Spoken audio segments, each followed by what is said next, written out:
Welcome back to Base Camp, WNC.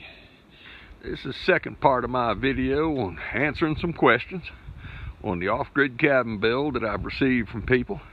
And hopefully I'm hitting a couple people's questions. If I'm not, please let me know. Hopefully this wind isn't so bad I can talk over top of it. If not, I'll reshoot this thing and do a voiceover for you. So let's get started. So we left off.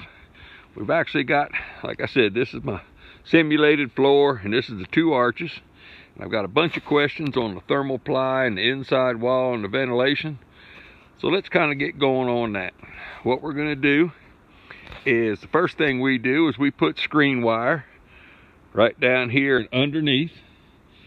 And we normally put the first layer of regular house screen wire, and the second one is this 1/8 inch wire. Let me show it to you. It'd be kind of hard to show it to you, but if you can see it through my hand, this is 1/8 inch galvanized hardware cloth.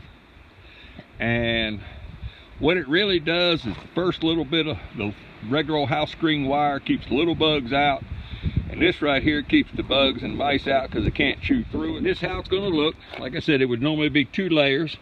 Believe it or not, of all my junk, I can't find a roll of house screen wire to save my life.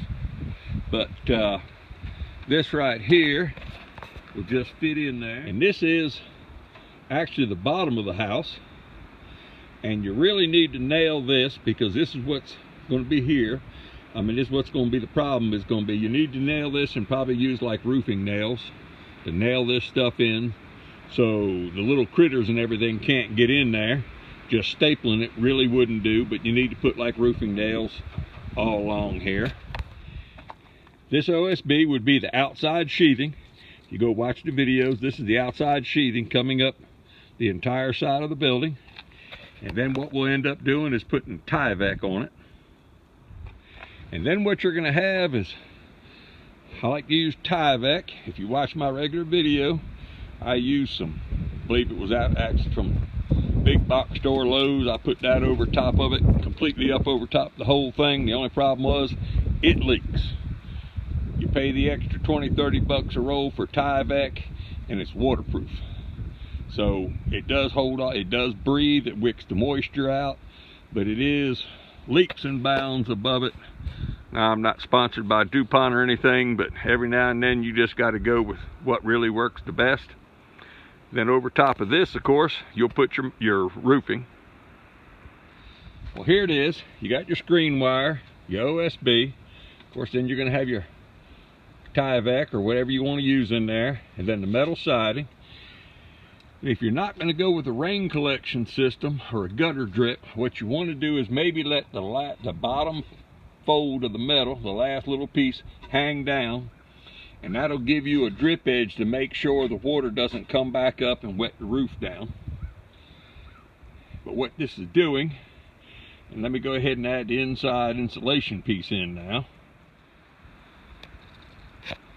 3, 2, 1. So hopefully this will understand with some people. But this is the outside, the bottom of the, underneath the building. The air can come up and it'll actually follow between the roof and the inside piece of, I put a piece of foam board up, and then it'll go on up, and I'll show you a picture on one of the cabins, but it'll go up, curve all the way around, and vent out the top just like a soffit in a house. And of course this is what it does with the 4-inch piece of material in the back instead of the 3-inch. This is the inside wall, and then of course whether you use foam board or you use thermal ply, whatever else. And then this board here, like I said, we spray, as I showed on the one, I said we'll put 1 inch of spray foam in there.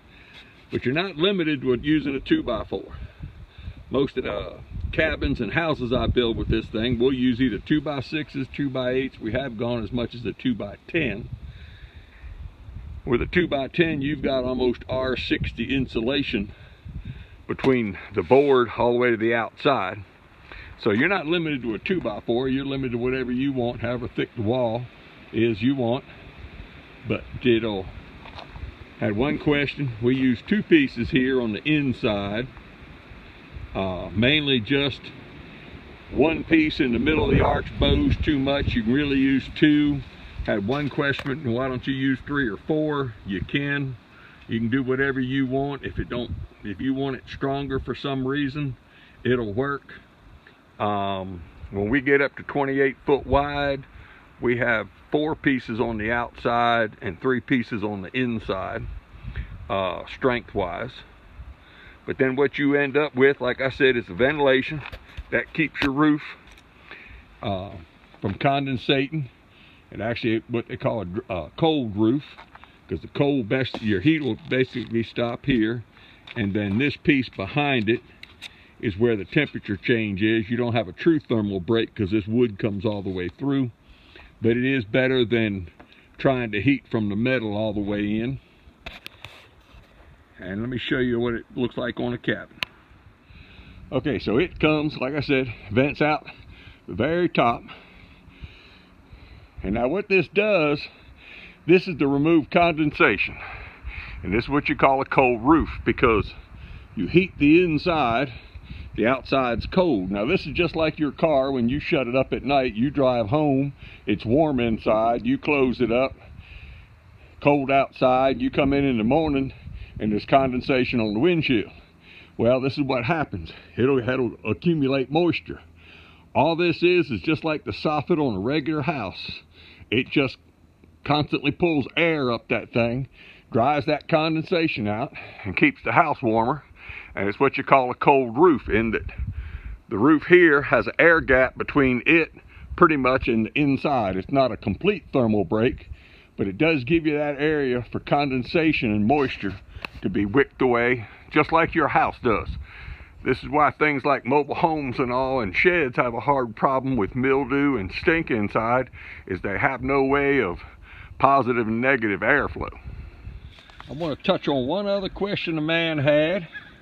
Of course, this is a little shed that's just sitting right here.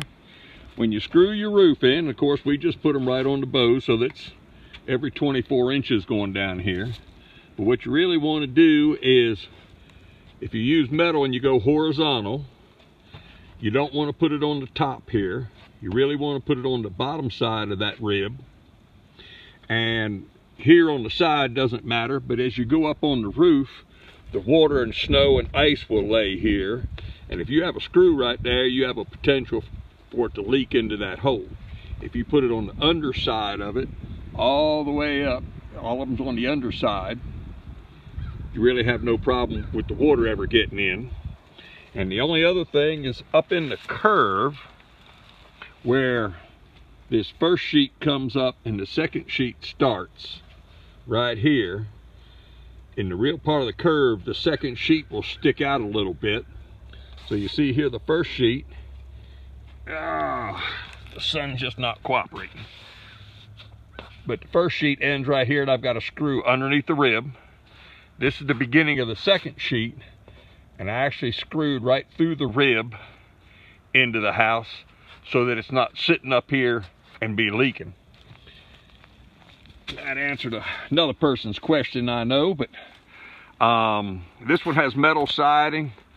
The one in the off-grid cabin build has EPDM flat roofing vinyl, 30 mil vinyl roofing on it. We've done them with people that have cedar shakes on them and asphalt shingles. The only thing about metal, you can get it one piece. You really don't have any leaks in the middle. You can get it pretty much any length up to about 40 feet or so, whatever you can haul. Snow prone areas, I haven't had a problem with it. Some other people said they had some that it would stick and freeze on the top and wouldn't just slide down. That's where some other roofing methods, that EPDM roofing might be better, that slick vinyl stuff. Just up to you, just what you want. But it's about the end of this video. I'm out of time. Any other questions I didn't hit on anybody, please give me an email. I don't mind answering them and do them for you. Like it, share it, subscribe, tell your friends about it. I might get to 1,000 people yet and be able to shoot longer videos. Thank you for watching.